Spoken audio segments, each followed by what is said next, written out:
All right. So a couple things. Let me start with general questions. I got a couple deals to review that people have sent me. Uh, so it is open mic. Just type in any questions that you have.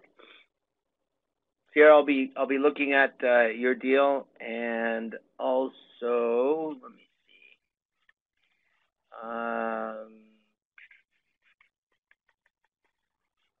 Why is there only one?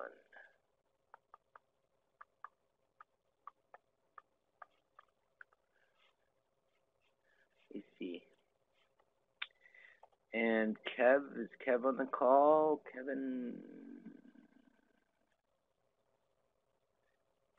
is not. Maybe he'll come. There's something I was going to review with Kev, and there was another one.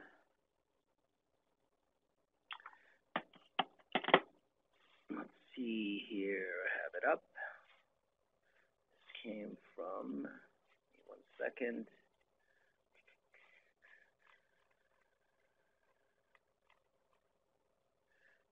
Jessica. So let's take a look, see what we have here.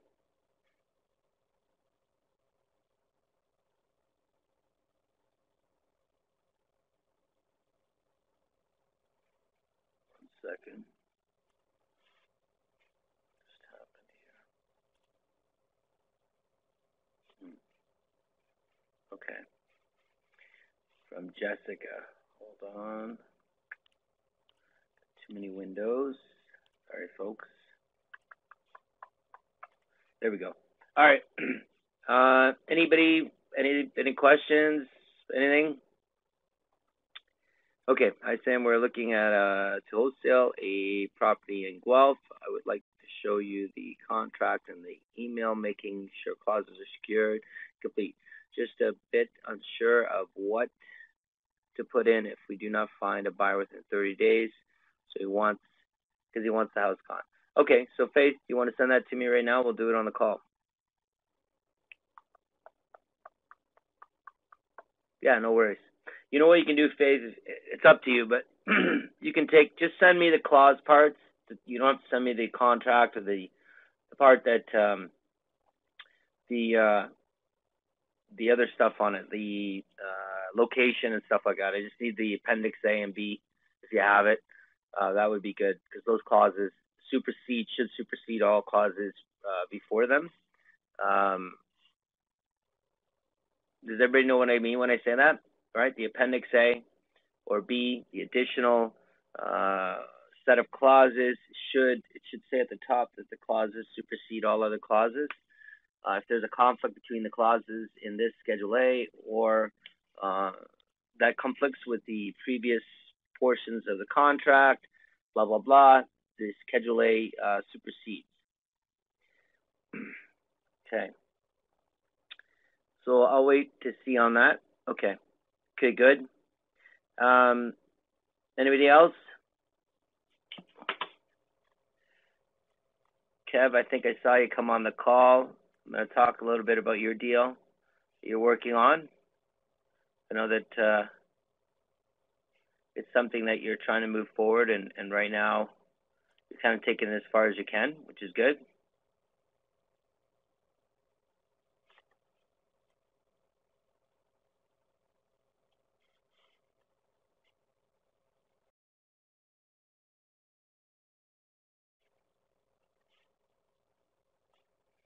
It would be nice if everyone would write beside their name which city they're from.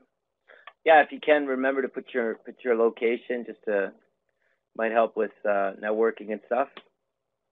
You know, see who's where. Not a huge deal, but it would be great. Just your first name and your location is kind of the format we've been going with. Okay. Let's see. All right. So right now I'm looking at going over Faith's deal, Sierra and Wilbur's deal. Kev's working on something that we're going to talk a little bit about, and also I had Jessica sent me something. So, is Jessica on the call? I don't think Jessica is on the call right now. Okay. So, it's all right. No worries. No worries. Okay. So, why don't we do then? Let's look at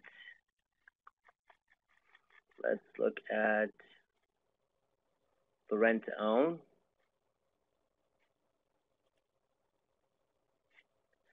Okay, so we have a rent to own. Get that open. Okay. All right, so with this rent to own, we were working on the deal. Sierra, Wilbert, if you want to put anything in, jump in there. You throw whatever details you want. Basically, they have a tenant buyer, they have a house. They were putting something together to get things going, and the tenant buyer was only to put, or wanted to put, a larger deposit down for a lower percentage. I think we went over this a little bit, did we, with the percentage, or was that another deal? The percentage drop. No, it was a different deal. So they wanted the percentage, what they wanted to go down, Sierra? How much? From what to what?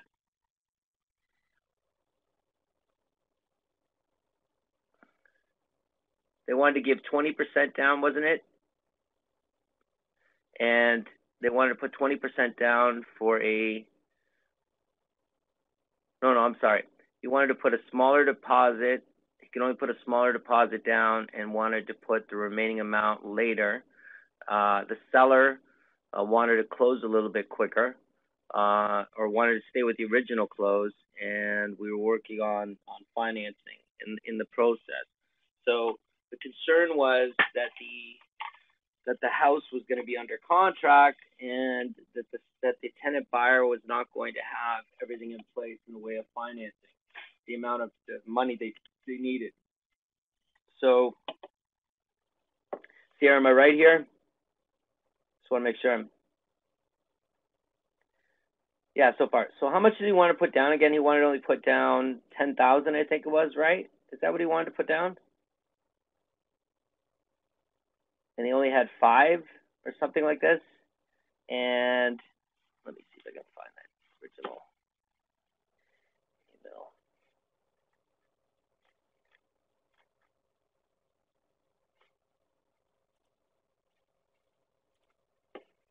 Yeah, he wanted to put 5 down, but he has 5. Did you talk to him again? Remember we talked about the non-refundable portion?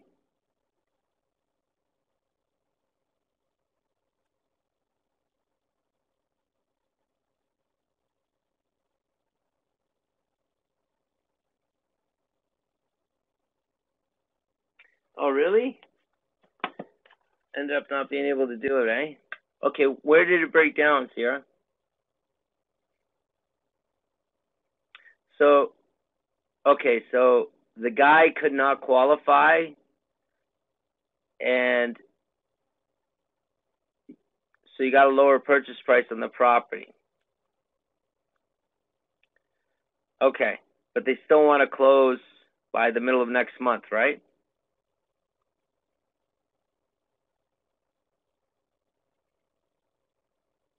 In 2 weeks. And what are we going to do with the property if we don't have a tenant buyer? What are you thinking?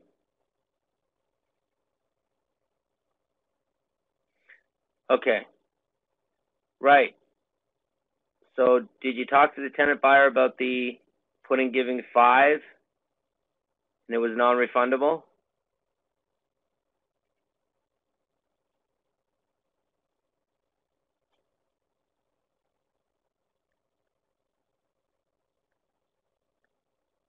You mentioned it. And what did he say?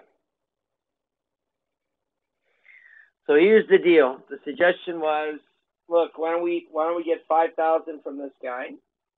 And he said he shall have it by the end of the week. All of it? All 10? Just the 5. Okay, but does he know that? Have you told him that Oh, you couldn't do the VTB then.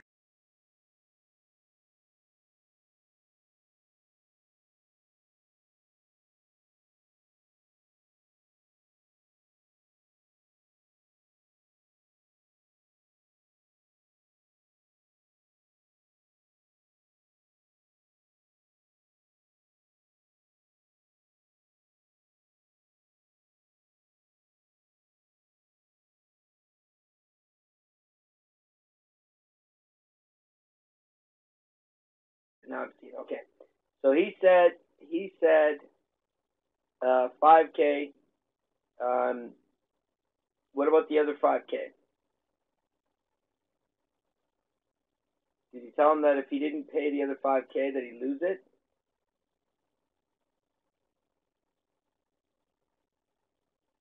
The seller have worked it out with us that they just take the 5K out. I don't know what you mean by that. The house needs a bit of cosmetic work. So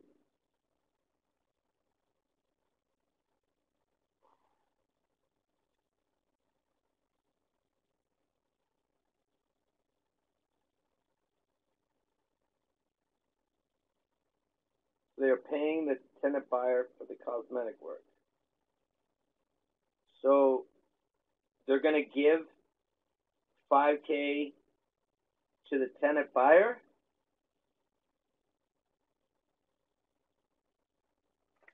To do the work.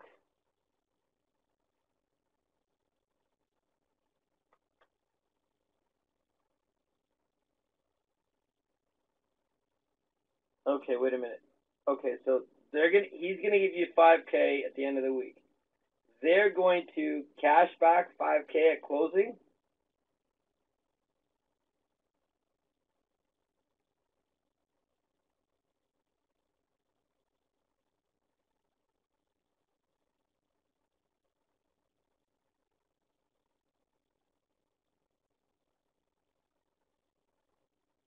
The sellers are selling to us for 310.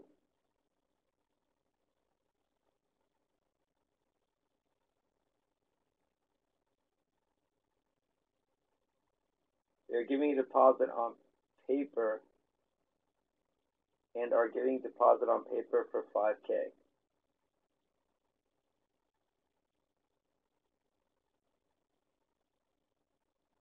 For the tenant buyer to work on cosmetic work. Here's the problem, Sierra. That 5K's got to go to you, not him.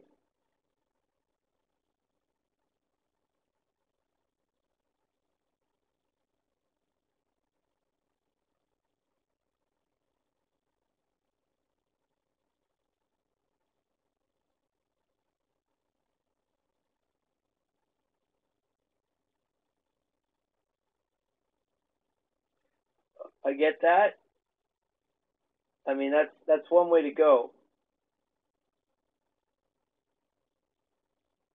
Yeah, okay, but that's not the same thing, Sierra. That's not the same thing. If they discount the property $5,000, that's not the same thing as giving you $5,000 that you could put towards the deposit. Do you see what I'm saying?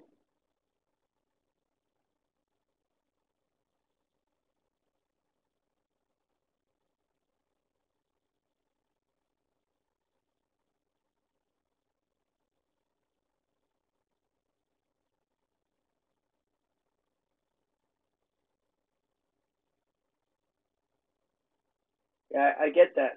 I get that. But that's not the same thing, Sierra. That's not the same thing as getting the cash, because the cash can be put towards the down payment, right? So if they take it off the price, yeah, okay, all right. So why don't they? Why don't we see? Okay, well let's back up. Okay, all the numbers work on this property. You know, otherwise we just need the money to put down the down payment. Is that right?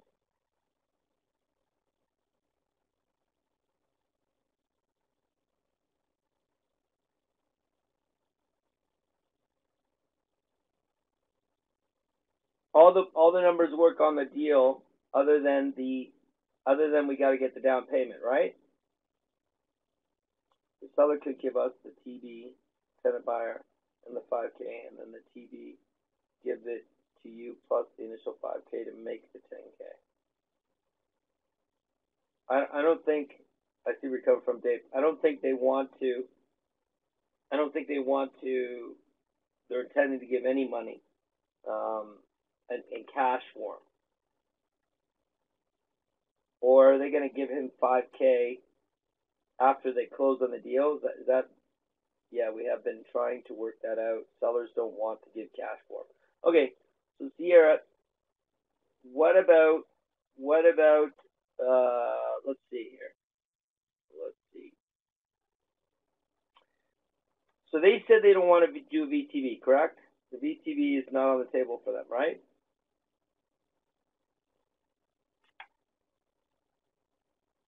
Okay. So original price was what?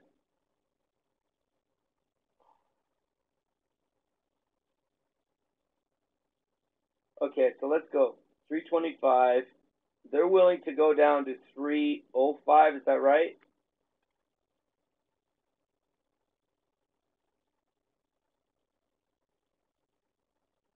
Okay. They're willing to go 305, right? Okay. That's 310 and then 5,000 back to the guy. So it's not really 305, right? It's 310. Is that right?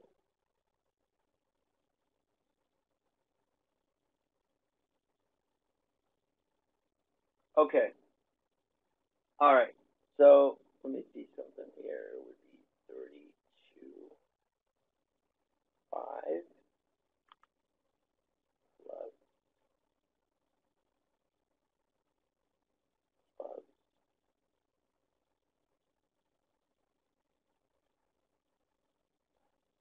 So yeah, it would be 32.5 plus 5,000. 37. Right. Or actually 35.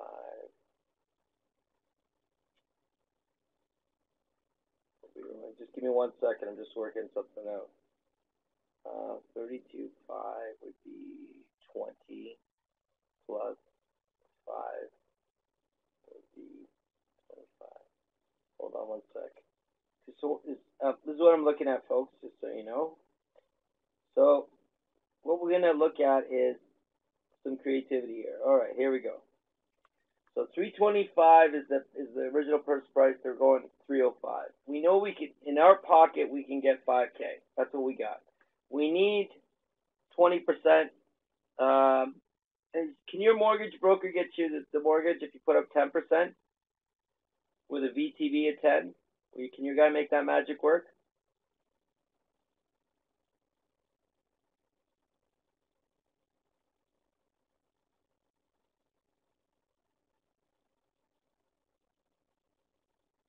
No. Can your mortgage broker get a mortgage with 10% down and a VTB of 10%?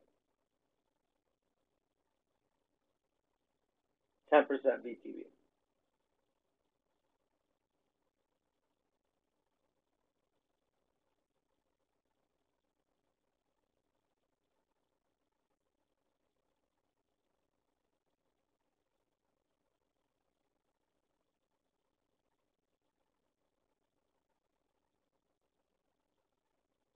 You said we could do a VTB, but we didn't work on percentage.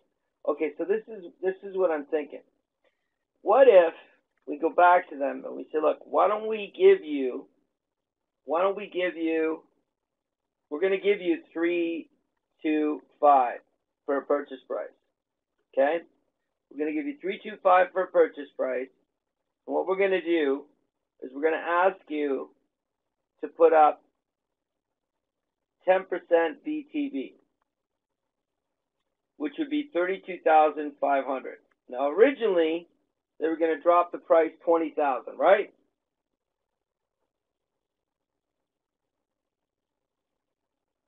Okay, so if they drop the price 20,000, it would be the difference between these two and 20,000, right? Minus 20,000 leaves us 12,000. So what we're really asking from them is to do a 12,000 VTB. Okay? So if they're willing to do a 12,000 VTB, we'll give them 325 for the house. Okay? Then we come up with the other 10%, which is another 32.5. Okay? We have 5K, so now we got to come up with 27.5 from an investor. Does that make sense? Does everybody see what I'm doing here?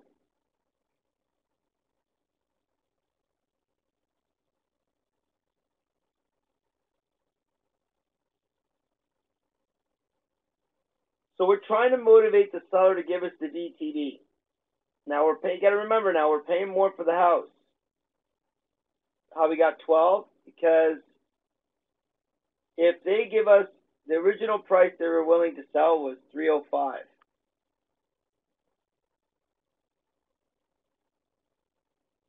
So if they sell for 305, they're giving us a $20,000 discount, which is right here. So what we're saying is, imagine that we just buy it for 325. We ask you to do a VTB for 32.5, second position mortgage. That's we'll take the 20 grand you were gonna give us anyways off the price. That only leaves 12,000. So really, we're asking you to give us a VTB with 12,000, which is like 6%, not even 5%, not even. So what am I talking about? It's like 4%. It's like 4% VTB.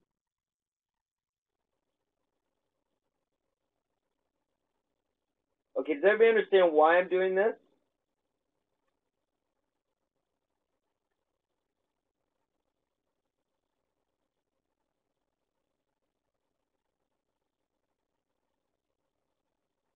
So the point of this exercise that I'm doing here, just so I can explain, is we're trying to, right now we got a viable deal. And now it's a question of financing. You know, getting the money together. Okay? So if we can find a creative way to do it and they can help us, can you show that on the whiteboard? I think that's what I did, but let me do it again. Okay? Let's try that again. Okay. All right. So here we go. We have a property that's 325. Okay? They're willing to go down to 305. Okay? Now there's one little caveat here. Okay? That 5,000 they want to give the guy to fix up the house. He's supposed to give that to you, right? He knows that, right? I just want to make sure.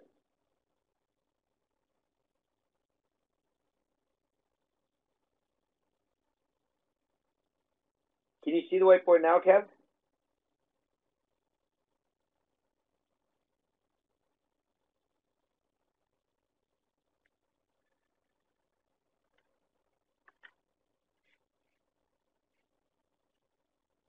Okay, good.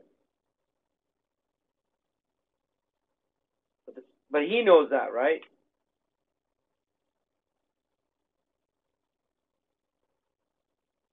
Okay. So everybody, we're starting with the property at 305. They're willing to go 325. They're willing to get 305. We need 20%. If this is going to be done, 20%, the bank, the institution, or whatever lender is going to give 80%. So 20% of 325 is what? It's 75K. No, sorry, 65K.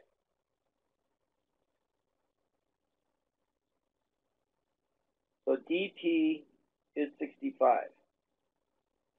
If we do this.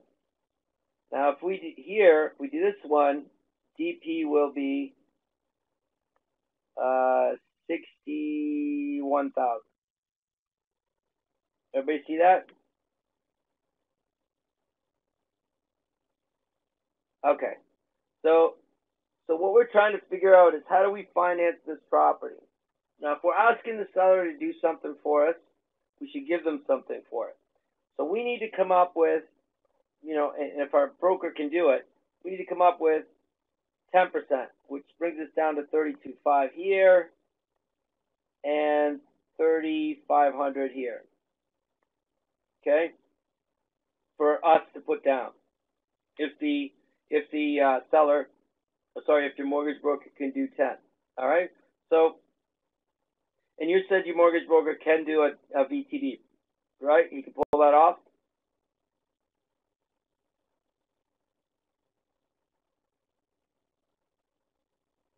That's what he said. Okay. All right.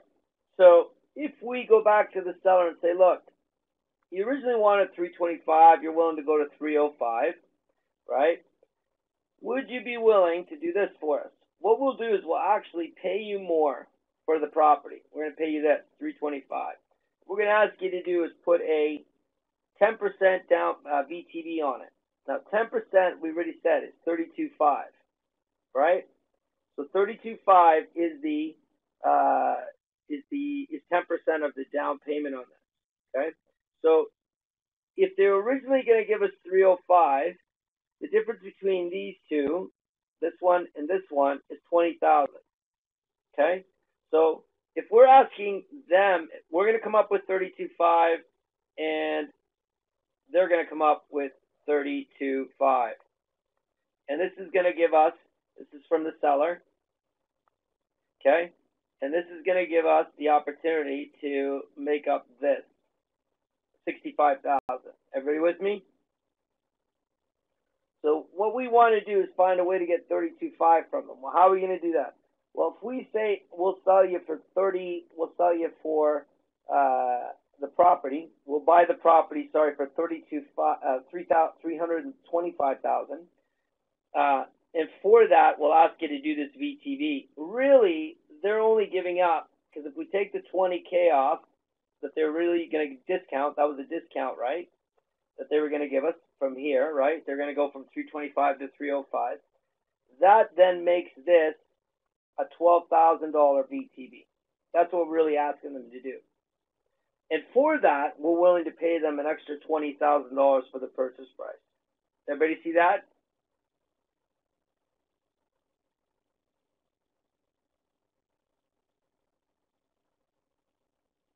Any questions so far?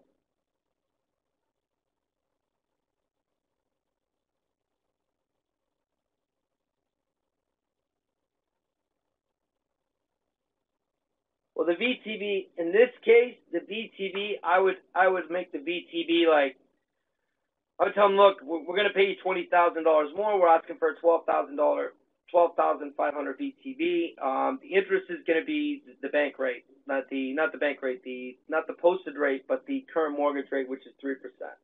So we're willing to give them 3% for that. So we're going to give you, yeah, you could do that. Ask for zero. No, that's not crazy, Dave. Because at this case, you got to remember, here, Wilbur, you're giving them an extra 20K for it. So yeah, I wouldn't say. Yeah, the worst they can say is no. So we can ask. We're giving them more money for this. They're getting something out of it. The real question is, what's their tolerance? Can they do a 12,500 VTB and still get what they want? Moving forward, which I don't think 12,500 is going to kill this deal if they do a VTB. Because they're originally going to accept 305, so now they're going to accept, not 292,500. That's what they're going to accept instead of 305, right? We want that contract to run 5 years. Oh, sorry, 3 years, because the VTB is going to be closed in 3 years, right? So you know what we do, Sierra? Let's run it for 5 years with no penalty of closing it early, just in case you need to extend it.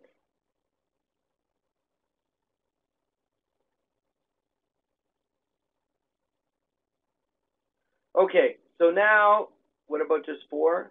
Go 5. I mean, that longer is better, right? Because if we have to extend it, let's take the 2 years. We'll just make sure that the agreement says there's no penalty for paying it early. So You tell them, when that conversation comes, you say, look, we want a 5-year, but this is going to be closed in 3. But, we just in case, we want to extend it, we'll give you a balloon payment in 5 years of the difference. Okay? Which for them is another $32,500. So 0%, 5 years is where we'll start. We'll see where that ends up. Okay. Here's the other half of the challenge. Excuse me. Here's the other half of the challenge. We need to come up with 32.5. Okay? So if we go over here on our end, we need to come up with 32.5 because this doesn't matter anymore if we don't go that way. We know that we have, the tenant buyer, right? The TB is going to give us 5K. We know we can get that. Okay? That leaves us with 27.5. That's what we got to come up with. 27. That's supposed to be a 7.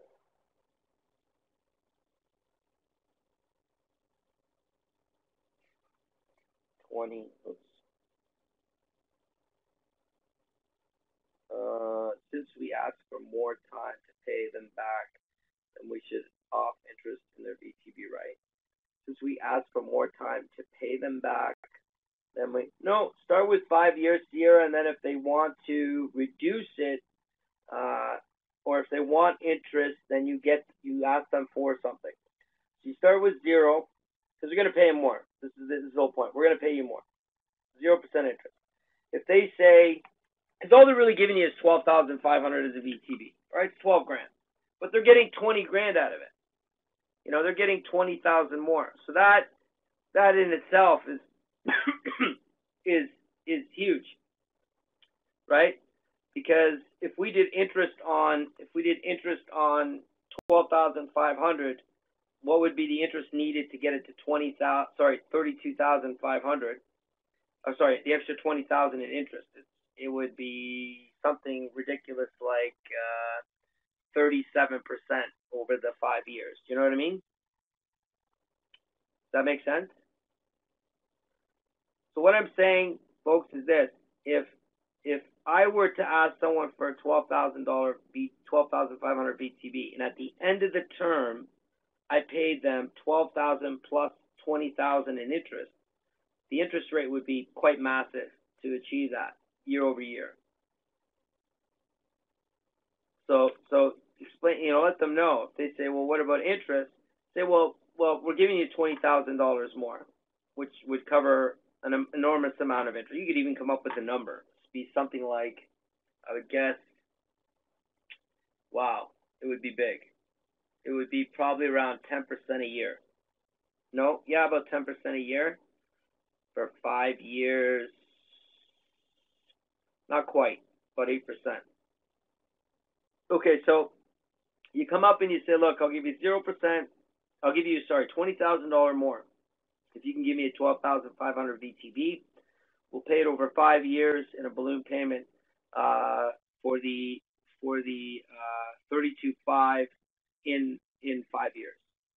We'll give you that in 5 years. We're going to do a 30-year mortgage with 0% interest for payments. If they say, well, we'd like to make interest on it, say, okay, if you'd like interest on it, we'd like to. What can you ask them for? You could ask them for more money. You could ask them for a bigger VTB. You could say, we're willing to pay a VTB of, an interest of, say, 5% if you're willing to give a VTB of another 27,500. That'll make up the not 27. I'm sorry. 20,000. Yeah, if they're willing to give you another 20,000 VTB, then we'll pay them interest. Something like this. Don't let it kill the deal, but when they ask you for something, ask for something in return, right? But don't give up everything initially. Does that make sense?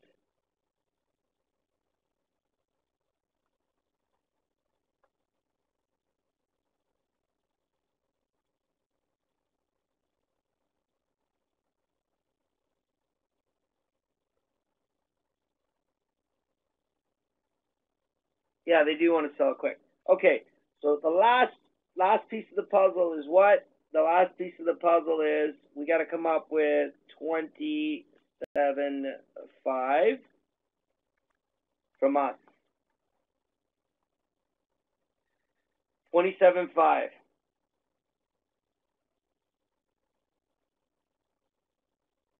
So originally we were supposed to come up with 65. Now we're down to 27.5.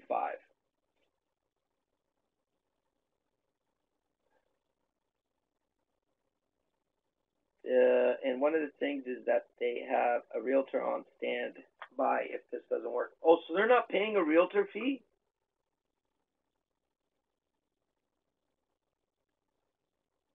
Is that right? Oh, that's huge. That's huge. That's why they gave you the drop. They had no problem because they just said if there's no realtor, then I mean that's 5-6% right there. Oh, they're paying a realtor to look over the contract. Well, that's between them and the realtor, I guess. Wow. All right. So right now the two challenges. So on paper, the house is selling for 32.5, and all they need is 27.5 exactly. Now, this is the thing. Okay, so remember, I hope everyone understands this. We got to trust the numbers, right? So the numbers are important to us. This is what you got to ask yourself. Okay, you got to remember, Sierra Wilbur, you're paying an extra 20 grand for this. It costs you $20,000 to do this, right? To do this. Now, could you borrow $65,000 with a partner for 20 grand? Do you understand what I'm saying? Does everybody get what I'm saying?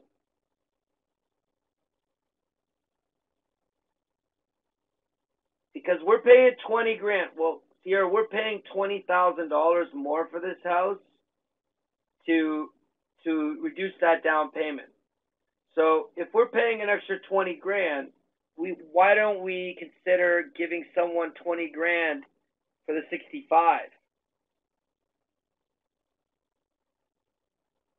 You see what I'm saying? Because actually it's not 65, 61. If someone gives us, so in other words, if we do this scenario here, the 305, and we borrowed 61,000, we technically could offer, it's actually a little bit more, we could technically offer someone, an investor, a 33% return in 3 years for 61,000, which is 20,000 basically. Does that make sense to everybody?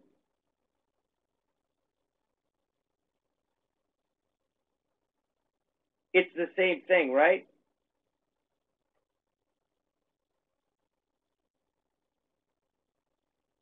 Yeah, it would be. If we could borrow the money at 61,000 with a $20,000, well, it's 33% over 3 years, because they're going to give you $61,000. You're going to give them back 80,000. You see what I'm saying?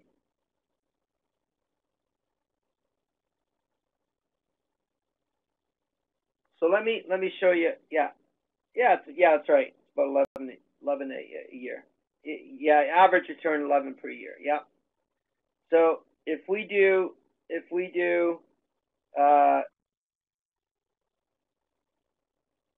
okay, use what we make on the purchase to pay them back. So what we do here, let me explain. So let me do another whiteboard so we can break this down just a little bit. Okay. Oops. No, cancel. Okay. So scenario 1, if we look at scenario 1, okay? So 1. That house is going to cost us $325, and we're going to have to come up with $27,500. That's our down payment. Okay. The profit on the deal, because we're structuring it this way, so we only have to put a smaller down payment. is going to be less 20,000, correct? Is this correct, Sierra? Do you see where I'm coming from?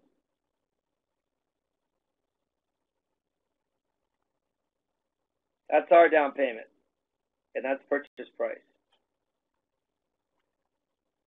Okay, so remember, Sierra, if we end up taking option 1, we're paying $325 instead of $305, correct?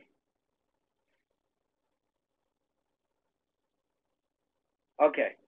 So if we're paying $325 in this scenario, yeah, it's going to cost us an extra $20,000 to make the purchase. In other words, we're going to make $20,000 less on the property than we would have at scenario 2, which is, option 2 is $305. Okay, good. So because if we go to option 2 and we pay $305 as a purchase price, we still need to come up with $61,000 as a DP, down payment. Now, because we're willing to give up this $20,000, we could technically go to an investor and say, look, how would you like to make 11% return with, security? If you give us $61,000, we'll give you 80,000 at the end of the term, which is 19. It's 81 actually. 81,000 at the end of the term in 3 years. Does that make sense? In this scenario 2, we don't need to come up with the down payment. We no longer need this. This is not required of us. So that's a benefit. And you originally had put the numbers together at 325 for profitability, correct?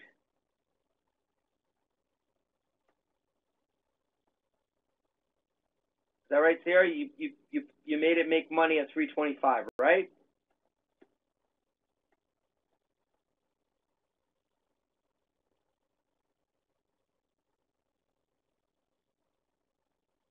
Not following, sorry, sir. Okay.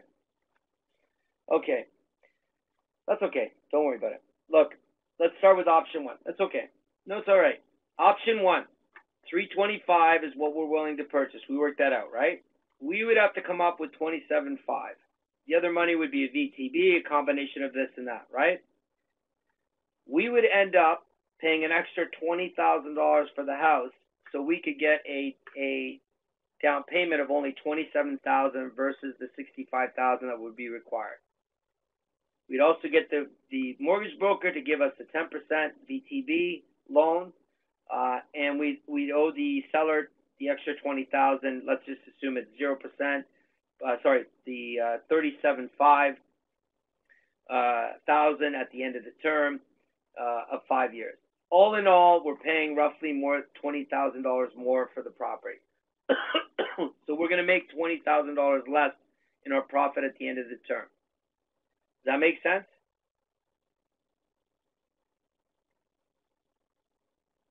Okay. All right, good. All right. So if we know... Oh, thank you, Ryan. Thanks. I appreciate that. Okay. So if we know that we're going to spend $20,000, it's going to cost us $20,000 more dollars to make scenario 1 work. We could technically go over here to scenario 2 and say, well, wait a minute. Why not get the whole $61,000? Because we know our numbers work at 325. Correct, Sierra? The numbers work at 325, right? Because that was the original number, right? Okay. So we could go to an investor now and say, wait a minute. If we can get this house for 305, we can actually, and we need 61,000. This is 20%, right? $61,000 was what we'll need. If we get an investor involved and ask them to give us the 61,000, we could say to them, at the end of, we will pay you 10% a year on your 61,000, which will give you just over $81,191, which is a pretty great return. And a couple of benefits of option 2. Are you with me so far, though? Does that make sense?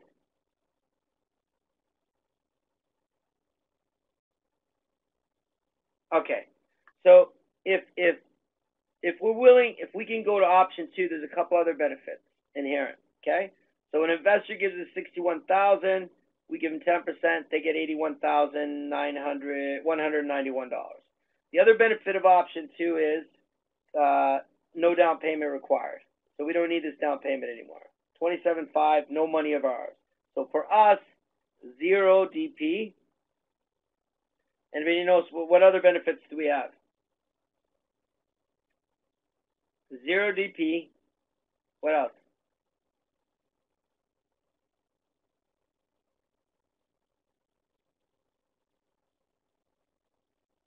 ROI is infinite. Excellent. As long as we're making money, yep. Infinite is good. What else? So ROI is infinite.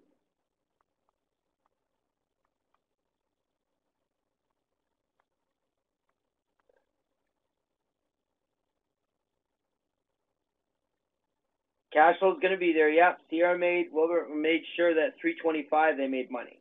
The cash flow, right? So yep, cash flow.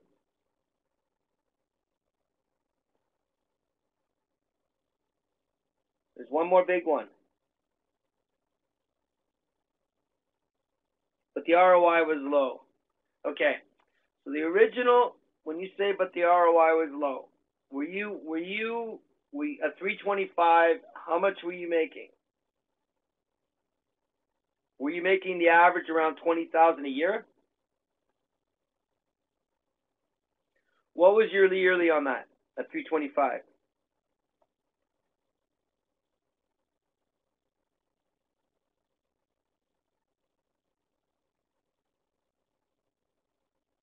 It was like 20% on your deposit of 61,000. Is that what you mean? On your 65,000. Is that right? Per annum against the $65,000 deposit, Sierra, like down payment. Okay, so really, so it ends up being about $13,000 a year, which is 20% of 65, right? Everybody follow? So 20% of 65, which is what they were going to put down as a down payment, they were making 20%, so it's about 13,000 per year. Correct, Sierra?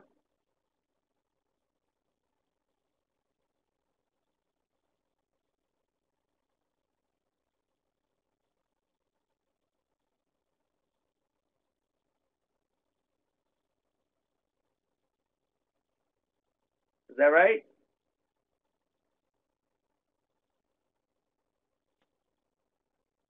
Are you looking over the numbers? Is that what you're doing? So if you're saying that the ROI per year was 20%, then, and you were willing to put down in your numbers, you were willing to put down the 65,000 for deposit, then that would be $13,000 a year, correct? Does that make sense? So over the 3 years, you'd make $39,000. Is that right?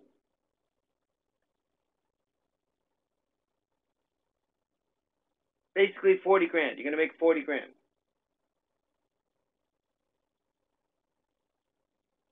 Okay. So if we're going to make 40 grand, it's a little bit low on the rent to own, but okay, let's stay with it. Let's stay with the 40 grand. The other thing is how much cash flow would you make per month? I'm just curious, the monthly cash flow.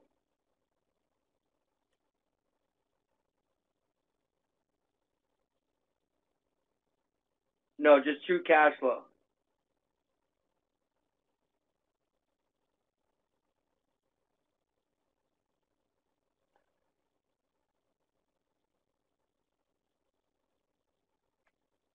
Give me both numbers, the cash flow and the credit.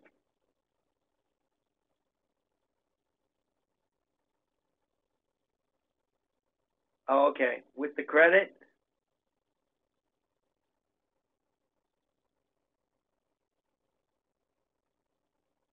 833.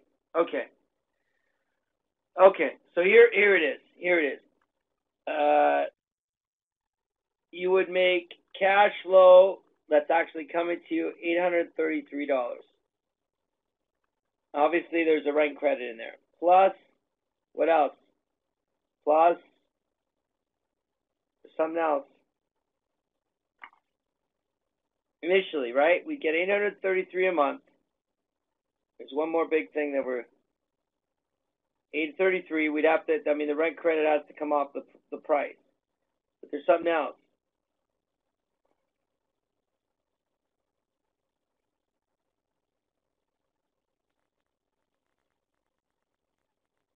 Mortgage pay down, good.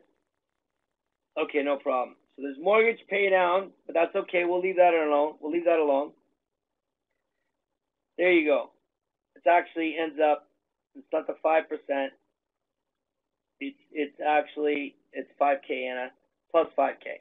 So you're going to get a $10,000 non-refundable option consideration.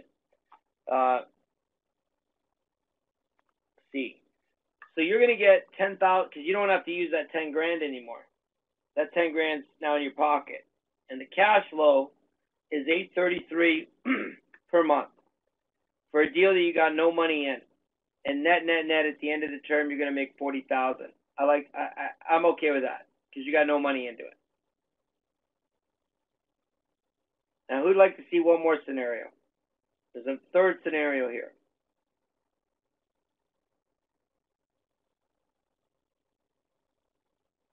Okay, let me make sure Sierra's with me. Sierra and Wilbur. You want to see another scenario? Okay, you ready? Here we go. One more scenario. This is why I love numbers.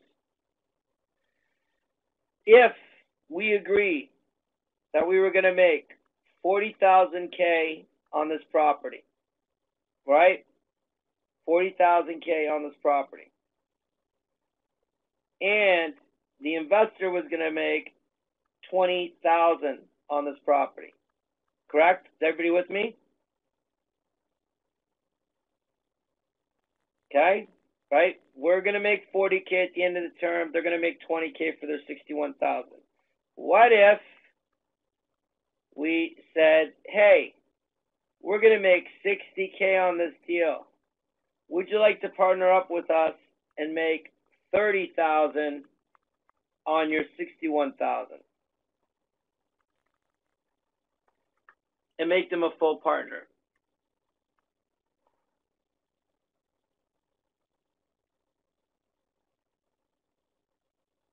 Why would you do that? The reason, Anna, is some people would rather be partners than just the loan. See, partnership, what are the advantages for us for partnership versus the loan?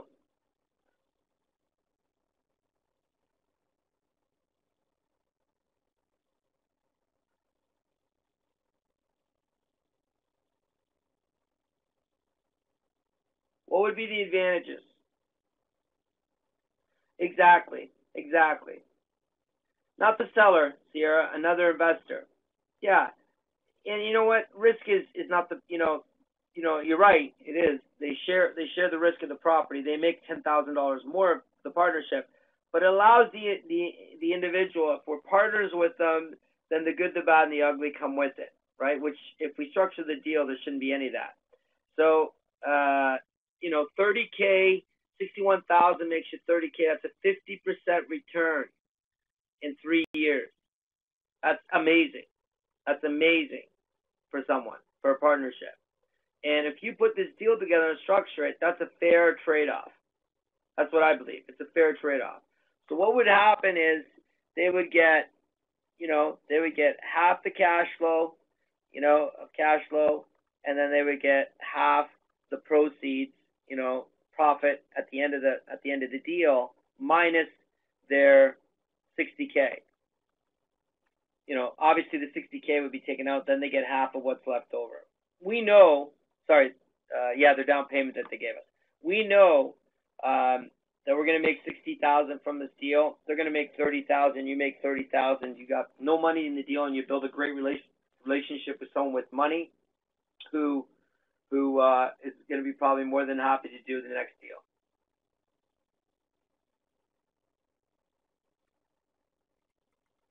Does that make sense?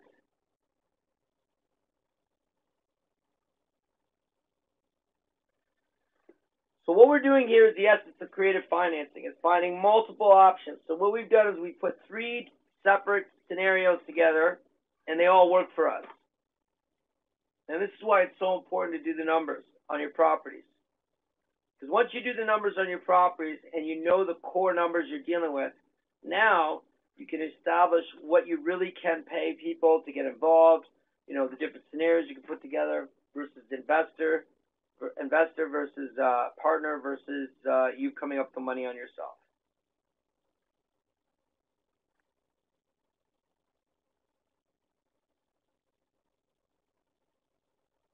Okay, Faith, yeah, we'll get into that for sure. Does that make sense? Holy smokes. Wow. 10:26. Okay. We'll have to get to that for sure. Does that work, Sierra? Wilbur?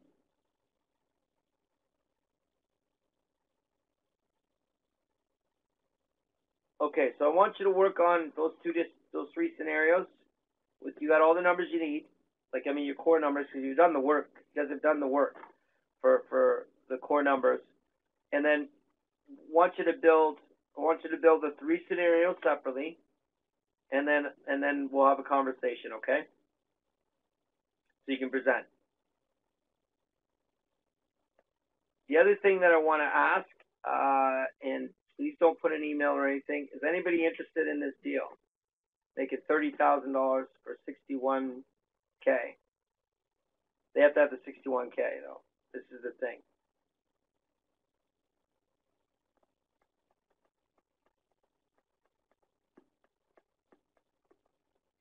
Okay.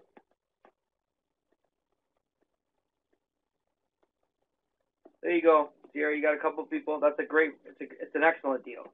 I mean, we put this together right, and this is an excellent, excellent deal. So there, and there you go. All right. So we're good with this, Sierra, then we're good?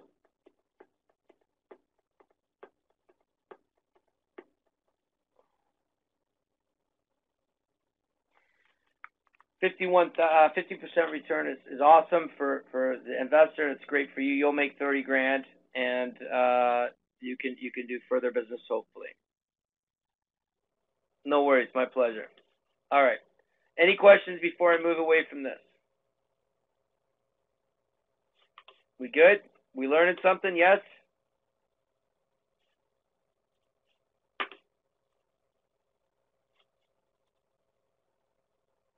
Okay. That's the whole thing. Okay. Give me 1 second. I'm just bringing something up.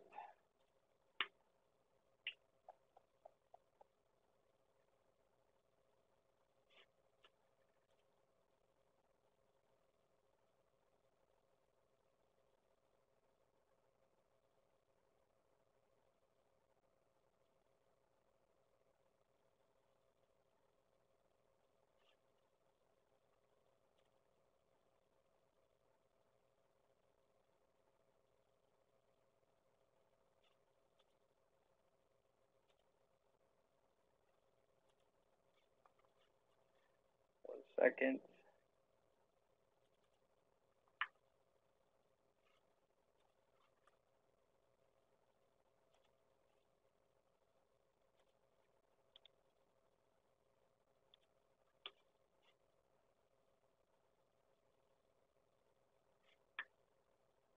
Okay. I'm just bringing up the document. 1 second. Okay. Where is...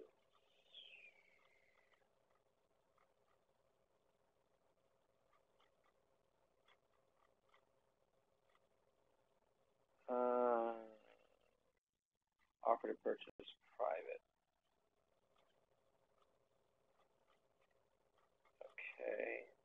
me 1 second, folks. I want to check something out. I guess we can take that out. I'm just editing the contract for a second just to rip some names out and some detail. Forgive me. Sorry for taking time, but we don't need all that.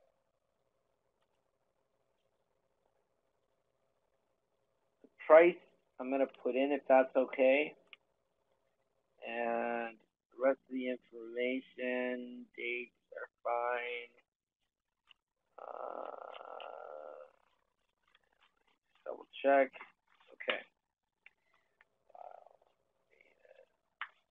1 sec. Just going to upload it so we can all see it.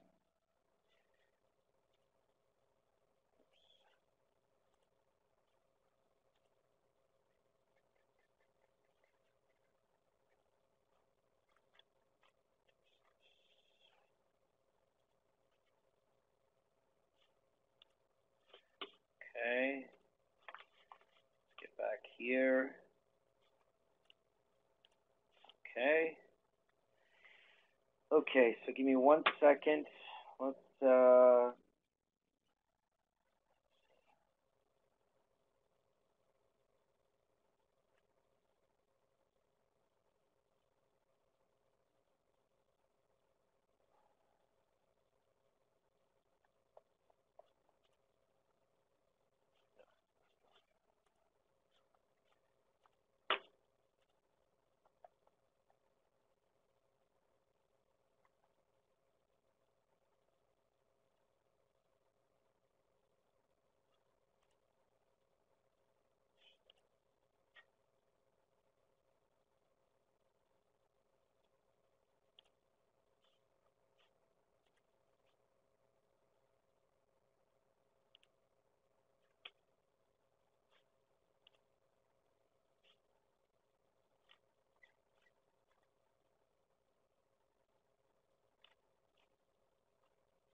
one second, just looking for the file here. There it is.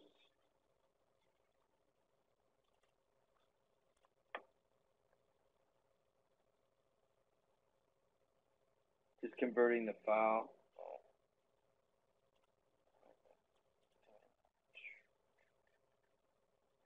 Okay, well that's not what I don't. We're gonna share my screen. I was trying to bring it up for you guys to see. I just want to get rid of some stuff here. Hold on 1 second. Okay.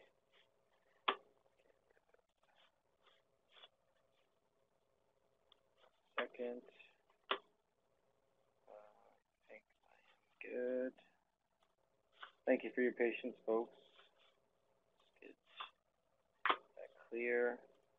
Okay. Okay, can you guys see that?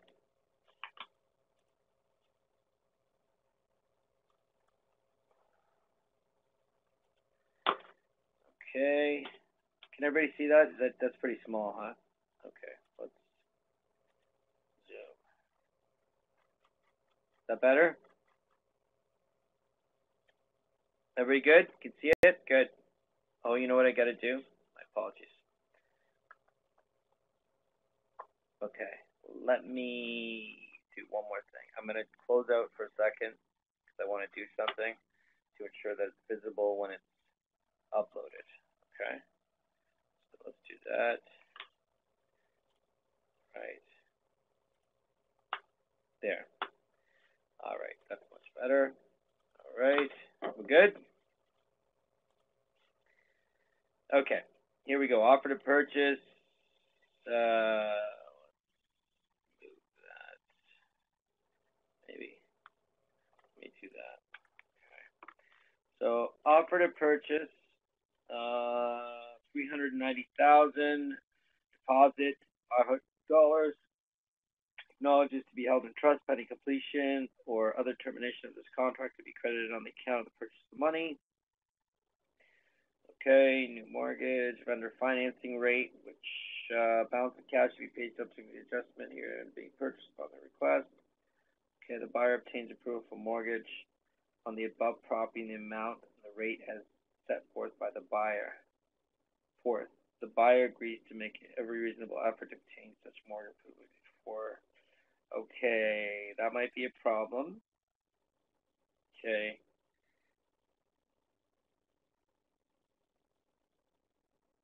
Okay. So buyer agrees. Let me see something.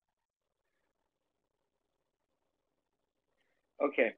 So clause here, the buyer's obtaining approval for the mortgage. What challenges might we get there?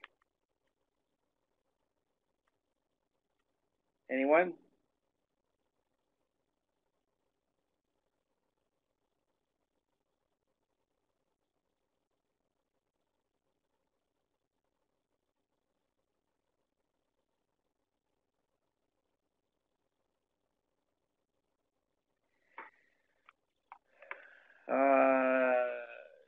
Should say financing no. If he gets the mortgage, then he's committed. Yeah. So if we say the buyer obtains approval of a mortgage on the above property, the amount and the rate as set forth, what rate, what's that rate and the amount of the mortgage. Now the amount is what's outstanding, right? Now you haven't put the vendor's that's the vendor financing rate. The challenge with that, and it says here, the buyer agrees to make every reasonable effort to obtain such mortgage approval on before the 25th of June, 2018. So, yeah, Dave's correct. If they get us bank financing and we're not happy with that, that's going to be a challenge. So, if we get approved for it. So, is that a challenge for you at this point with bank financing? Is there any concerns with that? Because you're pretty much saying that you're good with bank financing, and if you get it, this clause will be met. Well, you can possibly still do creative financing. It just might not create a block for that opportunity, Ryan. You're right. It doesn't mean it's dead or anything. Just means that we just want to understand what these clauses mean to us when we put them in. Now, you have other exits in here. It just do you understand the limitation of that particular clause for you? That's really the question.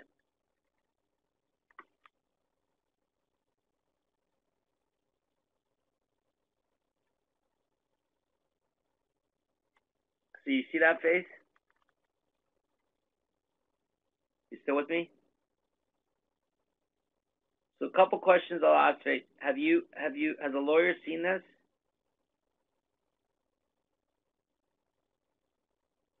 Tomorrow morning. Excellent. Okay, so we're still going to go over it together. This is a good exercise for everybody. I just seen the deal. Okay, no worries. Okay, so that's one clause that we can look at. Ask your lawyer what the exposure in that particular clause. Exposure is not a bad word. It's just something we should understand, right? So, the buyer's obtaining approval for mortgage. Just ask him to walk you through that and the limitations, and ask if they get me bank financing, is that waived, right? Because the language here seems to imply that, but you should get confirmation from your lawyer. Property disclosure statement satisfactory to the buyer. Okay, the buyer shall have the right at any time prior to closing to assign the offer on any person's corporation existing incorporated with the buyer may designate sole discretion upon such assignment, therefore named, stand release from all. Good. That's the assignment clause. This offer is conditional on the approval of the terms here and now of the buyers and the solicitor is good. The purchaser receives the keys to the property upon acceptance of the degree, subject to the buyer's lawyer's approval. Good. The buyer agrees to pay the seller. Now, just a couple things here, okay?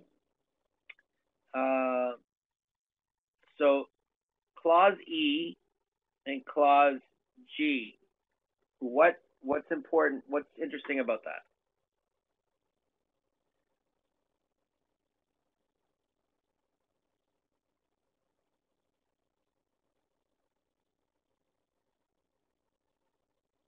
What's important about that?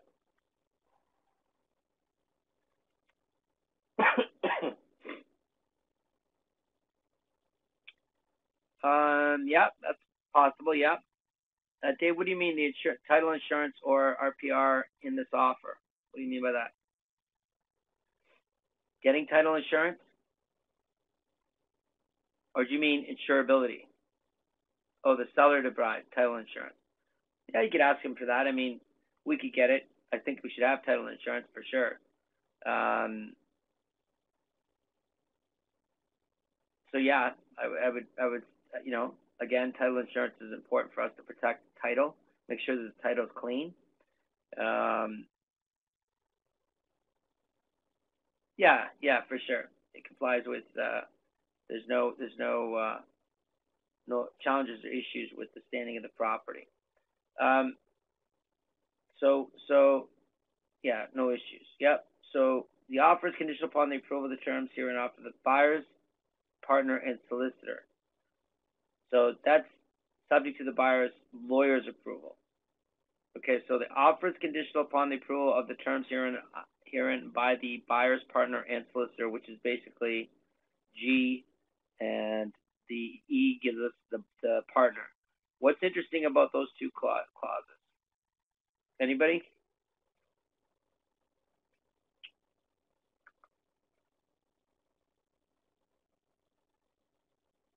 No date. Excellent, Zach. No date. There's no date on this. So technically, and your lawyer will tell you this, if they accept those, you literally could get out of the deal until the end. I mean, there's no date on here. So your partner on Dave, you know, before closing say, you know, I don't like this deal. Same with the lawyer. I don't like this deal. So you make sure you talk to your lawyer about that, because no dates, in my view, is a good thing. If they accept it, that's fine. If they don't, then put in dates. But that's something you just basically want to make sure you just point out those things so you understand when you're talking to the lawyer about those two, considering there's no dates. Does that mean I can get out of the deal? At what point can I get out of the deal? Just ask the question, okay? The buyer agrees to pay the seller interest rate of per annum on the purchase agrees to raise the seller, his or her solicitor at the possession date, the interest to be calculated from the possession. So is there going to be VTB on this? You have the clauses for it. No, okay. Okay, so you might, if there is no VTB on this, you might just rip that stuff out. Your lawyer, yeah, no big deal. It's good that it's there. I mean, you want to use that stuff. The seller agrees to cooperate in providing access to the property to purchase, the viewing the property, reserves the right to show the property prior to closing. Closing date, 24 hours. Excellent. The offer is conditional upon the buyer obtaining its own expense satisfactory financing for her property, which shall be null and void, and the deposit shall be returned. Okay, the offer is conditional upon the buyer obtaining his own expense satisfactory financing to his or her for the said property on or before. So this clause here, number 4, is a little different than this clause here, A, right? You know, the one difference, I'd probably want something in there. This offer is conditional upon the buyer obtaining at his own expense satisfactory financing to his or her them for the said property on or before June 25th, 2018. So you're saying that the financing has to be satisfactory to you, which is different than this one.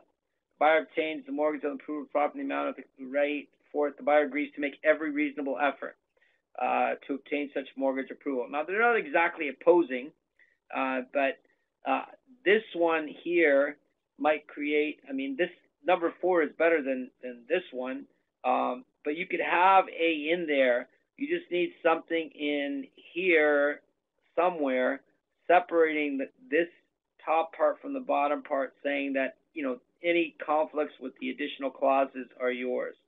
You know, side with the Appendix A. So when you talk to your lawyer, just put a star behind number 4 and ask him about the possible conflicts and how to avoid them with Section A and Clause 4. Okay, Faith, is that good?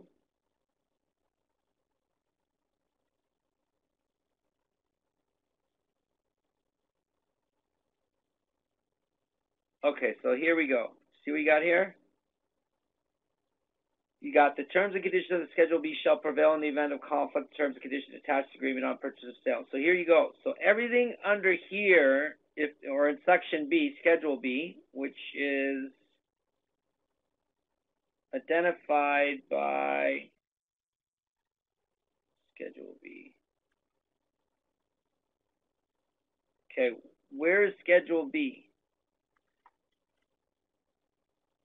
Am I missing it?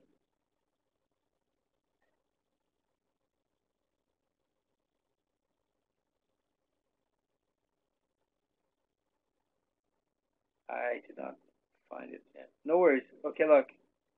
This term, Section 5 here, this should be, and obviously I don't want to say should, let your lawyer tell you this stuff, but just for you, okay?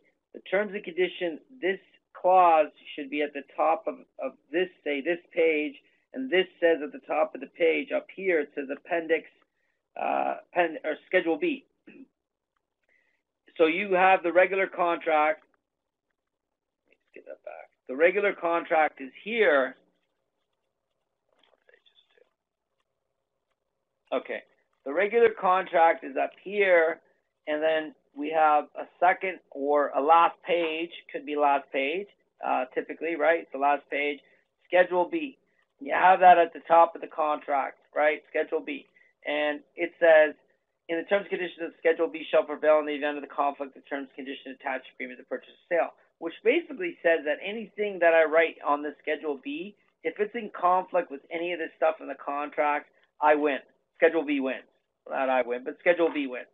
So this like these clauses can be different than these clauses. They can literally be different, or even opposite, although that would create some attention. But it would allow a standard offer to purchase contract to be used, and then the Appendix B used as an additional one for clauses. So all of you can use as a template, you can use the offer to purchase used by your realtors in your particular area, okay? What you need to do is add the additional clauses in an Appendix A or Appendix B, Schedule A, Schedule B, and attach it to the regular standard offer to purchase. Because in a regular offer to purchase from a realtor, they're pretty comprehensive. They're good.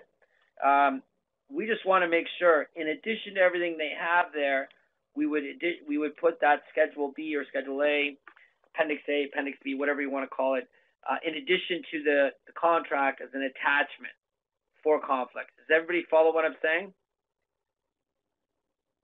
So Faith, you can use a regular standard offer to purchase from your realtor and just add the appendix schedule with those clauses attached to it.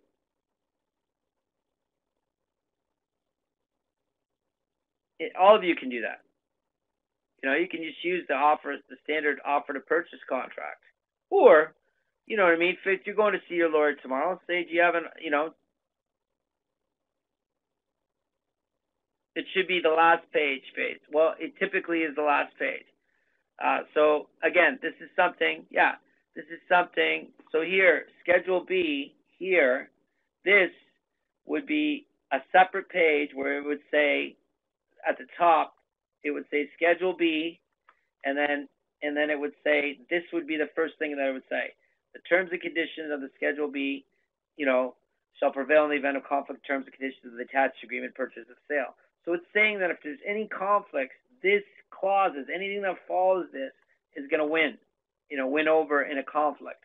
So these clauses like this and like this, typically our clauses are under this, not before it. So what you can do when you go see your lawyer is you can say, do you have a standard offer to purchase contract that I could use? And if he says yes, and you want to use it, it's totally up to you, Faith, you can use it. Then you add your own appendix, Schedule B, with all these clauses like this one and this one.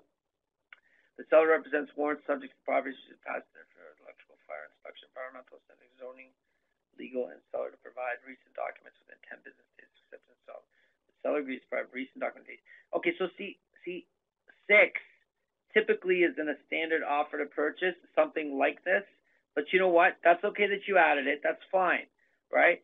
But this stuff here, some of this stuff might be already in a standard offer to purchase. But we would check. There's nothing wrong with putting it in there. There's nothing wrong with putting additional clauses, folks. There's nothing wrong. They can take them out, put them back. Better to have more clauses than less. You just, as you become more savvy, you'll know what amount creates more challenges than it's worth, right? The clauses, right? The seller agrees to discharge all mortgage liens, encompasses registered against the property expenses. Okay, the parties purchased and all paid. Okay, agrees to the representative warrants associated with the offer. Yeah, this one too, number 7. But that's all right. That's fine. The seller agrees to all costs. Transaction is closed between 25th. Adjustment taxes, rent, insurance, utilities, expense, income limit, possession date. Is this the seller has made the buyer the following promise never take guarantees? No, the seller warrants are all free. Yeah, this one too. Ownings. Yeah. Chattel stuff. Yeah. Each of the following refrigerator, stove. Each of the following. Okay, provide. Own the seller can okay. Whether heated. The lawyers should have a standard one. Make a list of special clauses you want to see in there, and then we have the standard. Yeah, you have Faith. You have the standard clauses that we like to use, right? You have a copy of that, right, Faith?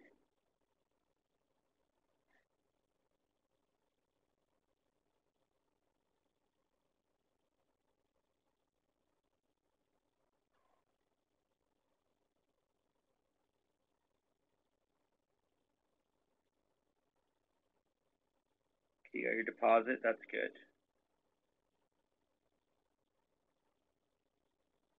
So I used it.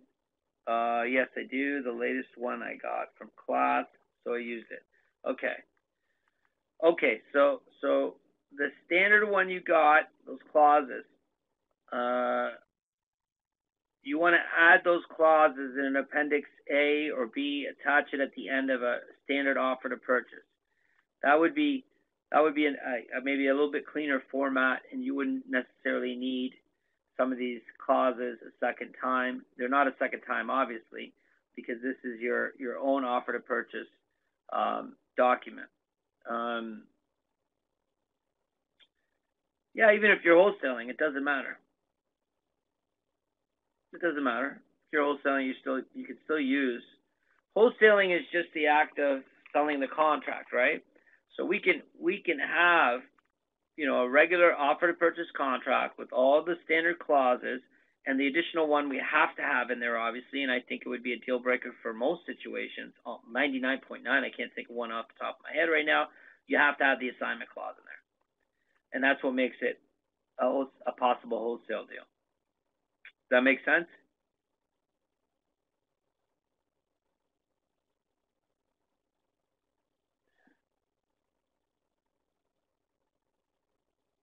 So, Faith, when you go see your lawyer tomorrow,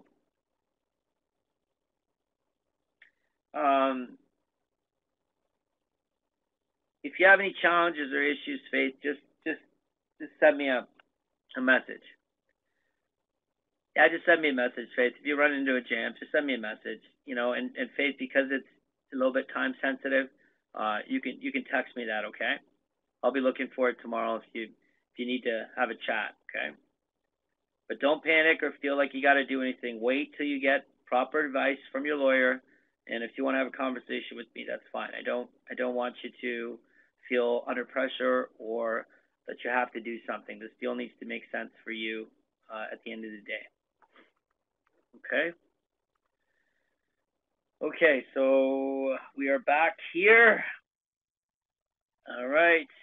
Any other questions? Okay, so a couple little things. Kev, the last email you sent me, Kev, if you're on there. Let me see.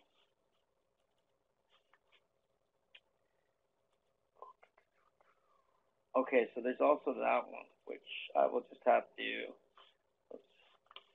let me see.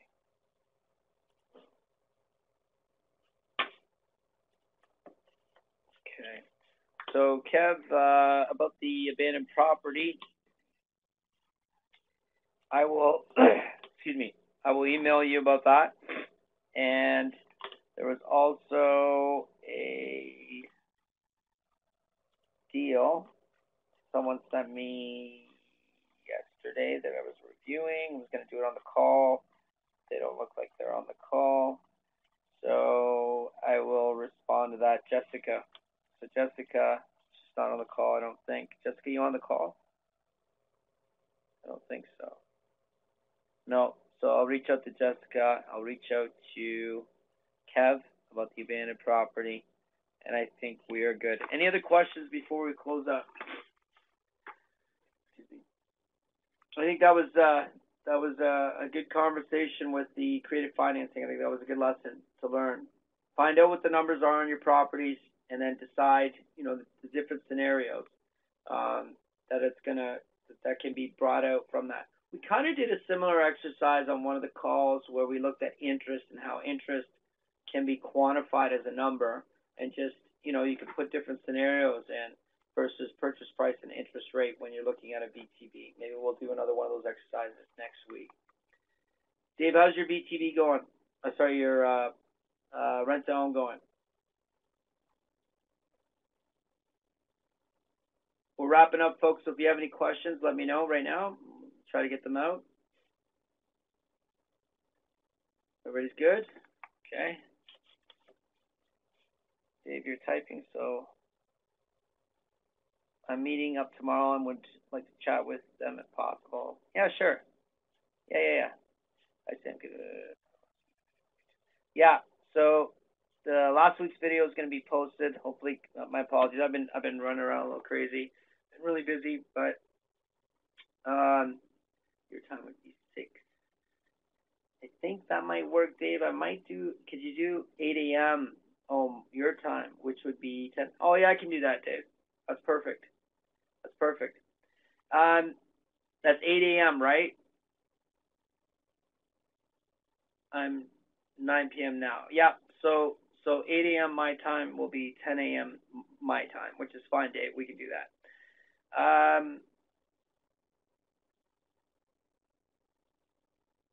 5 minutes from now. You mean now? No, you mean tomorrow morning, right?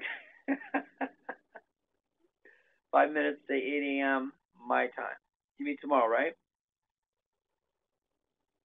What? Do you want to do it in the morning, or you feel like we got to do it now? If you're good for the morning, I'm good for the morning.